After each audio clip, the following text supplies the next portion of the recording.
Chismis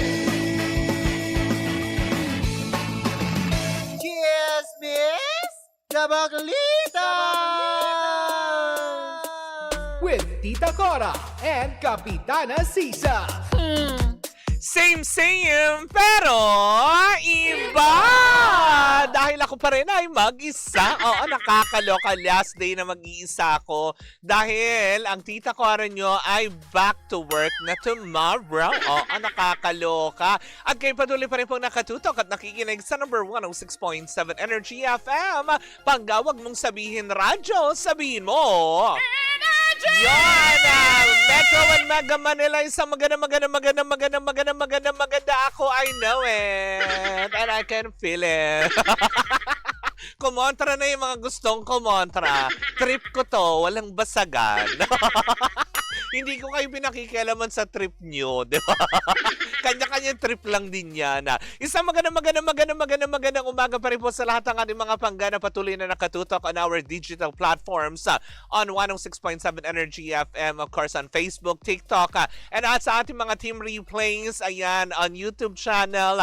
Hello Philippines and hello world. Nakakaloka. Ako'y nagulat kahapon, sa mga taga-Gentry, Cavite, umaabot pala tayo dyan. At balita ako din ng mga taga-13. Diba? Hello po sa inyong lahat dyan. 13 Cavite. Hello po sa inyong lahat. Sa mga taga-Laguna. Nang ito ay marating ko. Diba na hello po. Magandang umaga. At eto na ang chikang daladala na nag-iisang bakla. Sa ngalan ng aking partner na si Tita Cora, eto na ang baklita sa Ay, nako, nakakaloka yun. Eto na nga, dahil mainit ang pinag-uusapan ngayon, hindi tayo magpupolitika. Kala nyo yun ang ichichiga ko? Hindi! Dahil may kinalaman din sa politika ang ating ichichika for today's video. Dahil nga, diba, maugong na ang usapan ngayon. Kasi nga naman, hindi ba, usap-usapan on social media ngayon ang relasyon ni Catherine Bernardo at Quezon Province Mayor, tama ba ako, na si Mark Alcala. Oh my gosh, sobrang crush ko to, promise. Inabangan ko to sa TikTok na nakakaloka, diba? Ay talaga nga naman, sinasabi daw kasi di umano na, ayan, may relasyon na nga daw ang dalawa. Sa patunay lamang, diba, ibig sabihin nito, kung meron nang relasyon na nabubuo sa pagitan ni Catherine Bernardo at ng Quezon Mayor na si Mark Alcala, ibig sabihin lang nito, walang katotohanan yung balitang na nakita na sila nag-uusap na si Daniel Padilla at Catherine Bernardo na sinasabi din ba dati na may balikang nagaganap. So wala yun, ganon. Kumaga parang sige, okay na yun, diba? Kumaga parang let's just be civilized, ganyan na lang. Kasi nga naman, may bagong chapter na siya sa kanyang buhay, kung totoo man yan. But we're very happy for her, kung totoo man yan, hindi ba? Kasi tutuusin, diba? Gwapo naman si Mark Alcala, si Mayor, diba? In fairness, crush na crush ko yun, diba? Ay, kumaga parang prominente naman din galing sa prominenteng pamilya, then why not? Kung dito ba naman na talaga, alam mo yun, kung dito ba naman na talaga liligay si Catherine Bernardo, then why not? Diba? Kasi diba, she deserves to be happy. Kung sino man yung kanyang mamahalin. Pero sabi nga ng ilan, kaya pala din may magpaparamdam din si Alden Richards, diba lately, na hindi na nga daw niya pinush through keme-keme ang panliligaw, chuchu-chuchu, ganyan. Yung pala kasi naman talaga, meron na daw. May nilalaman na ang kanyang puso. Oo nga naman yun, diba? Winifredo Sarmiento, Mario Palmera, Yoli Cruz, Rosel Vargas, Princess May Pimentel, hello sa inyong lahat dyan ng bonggang-bongga, diba? Kahit naman na sino ba namang aayaw doon, diba? Deserve naman din naman niya. Kumaga parang out na talaga ng tuluyan. Ibig sabihin, tinuldukan na ni Catherine Bernardo ang Daniel Padilla. This is it, period. Tapos na, Mag-usap man tayo, work-related, and let's be civilized. Kumaga civilized, professional, ganun na lang ang pwede natin maging pag-uusap. Pero other than that, siguro talaga ay tuluyan na talagang Ini-slash. Ini-slash talaga na nakakaloka. Rowena Borona, Yuson. Hello sa inyong lahat dyan. Net. Ayan daw. Shout out kay Lorente ng Eastern Samar. Oy, hello po sa inyong lahat. Maupay na adlaw. O, diba? Sa lahat ng mga Bisaya.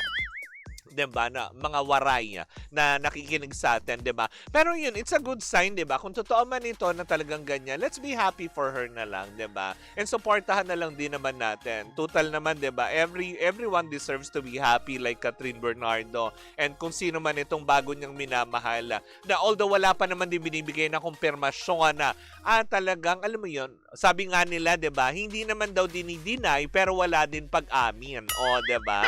Let's just read between the lines na nakakaloka. Ay, gusto ko yun. Reading in between the lines.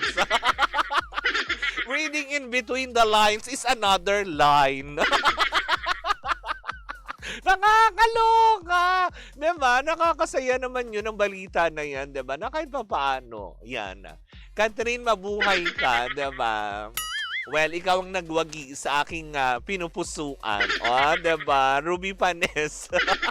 Na nakakaloka. Hello pa rin po. At syempre, eto, bago ako tuluyang magpaalam kasi yan ang magandang balita na ating, alam mo yun, ichichika, diba? So, kumbaga parang dahil si Alden, wala na, back out na, babay na Alden, diba? So, babay na din Daniel. Hello, Mark. O, diba? Basta lahat ng Mark tahimik, ano, na nakakaloka. Diba, pansin nyo yun?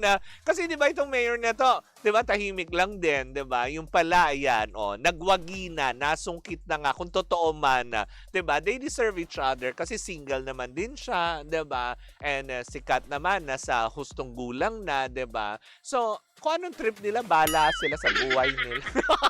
Malalaki na sila, hindi ba? Pero ito magandang balita ba? Get ready for the ultimate sustainability event of the year. Ang Nations Builders and Muslim Awards proudly present the #1 sustainability festival in Asia. Join us on March 21 at 4 p.m. at Okada, Manila for an inspiring celebration of innovation, sustainability, and social responsibility. Engage with trailblazers in the field, explore groundbreaking solutions, and become part of the global movement for more sustainable world, diba? For tickets inquiries, ayan, pwede nyo silang i-message on their Facebook page at Nations Builders and Muslim Awards. Or call their mobile number at 0968-858-1982. Or you can call them on their landline 8280-2965. See you there. The #1 Sustainability Festival yan. On March 21 yan, 4 p.m. at Okada, Maynila. Nakakaloka, diba?